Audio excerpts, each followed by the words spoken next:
नवंबर को नेपाल में इलेक्शन होता है। आज इलेक्शन आज 21 तारीख है। इलेक्शन के दिन खत्म हो गए नेपाल के, और भारत और नेपाल के फिर वही चलना आना जाना जो हमारे यहाँ पे पहुँचने वाले हैं, जो रक्सौल की तरफ आते हैं नेपाल से, जो भी ग्राहक बंधु को मैं कह सकता हूँ, या ये बोल सकते हैं रक्सौल में आने वाले जनता आते हैं, वो आ रहे हैं अपॉर्चुनिटी के लिए, और दुकानें अब खुलने लग गई हैं, दुकानें चलने लग गई हैं। और साथ में जो है यहाँ पे ई रिक्शा वालों के लिए भी अब चालू हो गए हैं सब कुछ। नेपाल की ई रिक्शा और इंडिया की तरफ भी आने लग गए। लेकिन कल की एक घटना जो है वो सबसे ज्यादा झकझोर देने वाली है। ये घटना है लगभग 9:30 बजे के आसपास।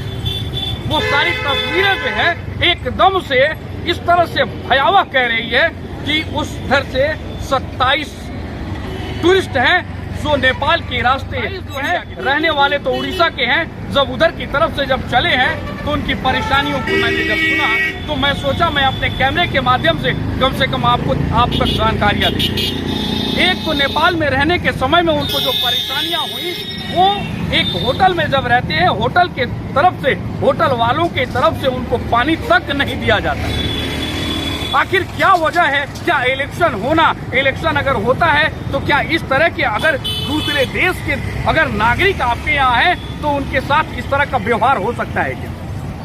उसके अलावे वहाँ रहने के लिए उनकी व्यवस्था जो करी गई, उसके लिए वो लोग 50,000 रुपए का डिमांड करते हैं। वो 50,000 रुपए देने के बाद भी उनको रहने की परेशानी होती है। उन होटलों में रहने के लिए परेशानी होती है, उनको पानी तक नसीब नहीं होता। आखिर क्यों?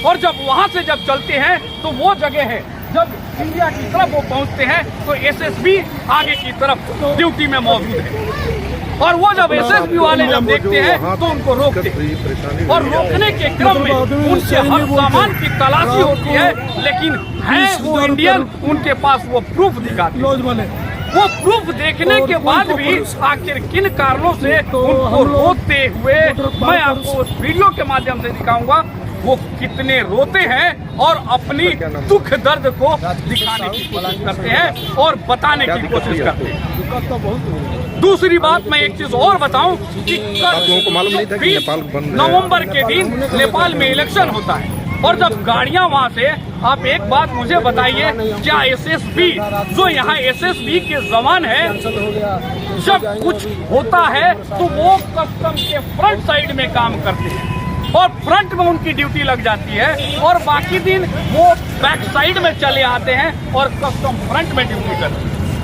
ये कहीं से समझ में नहीं आता है कि ऐसा क्यों होता है। मेरी जानने की ये कोशिश है, क्योंकि ऐसे मैं रिपोर्टर ये जानना चाहता हूँ, मेरे रक्सौल के वासी और मेरे इंडियन जो कोई भी है वो जानने की ये कोशिश करते हैं कि आखिर क्या वजह है इसके पीछे कि नेपाल में इलेक्शन होना, या नेपाल में किसी तरह की कोई अगर परेशानी होती है तो क्या एसएसबी फ्रंट साइड में ड्यूटी करेगी, बाकी के दिनों में बैक साइड में ड्यूटी करेगी, और कस्टम फ्रंट में रहेगा, या कस्टम फ्रंट में रहना चाहिए, नहीं रहना चाहिए? क्या कारण है ये मुझे समझ में नहीं आ रहा है, और ये जानना जरूरी है।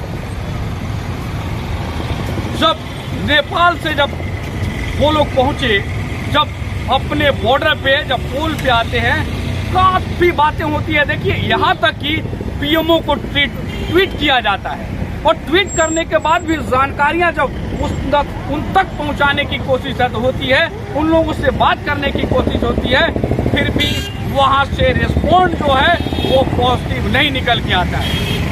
रोते बिलखते बच्चे, छोटे छोटे बच्चे उसमें साथ में हैं, और उड़ीसा के वो सारे टूरिस्ट रोते हुए उधर से इंडिया की तरफ आते हैं। ना इंडिया में आने के लिए उनको अनुमति मिलती है, क्योंकि सुबह का टाइम 9:30 बजे का समय होता है, और 12 बजे तक टोटली पैक, क्योंकि टोटली सील्ड, क्योंकि आप ना आ सकते हैं इंडिया में, ना इंडिया के लोग नेपाल में जा सकते हैं, ना नेपाल के लोग इंडिया में आ सकते हैं। ये व्यवस्था थी।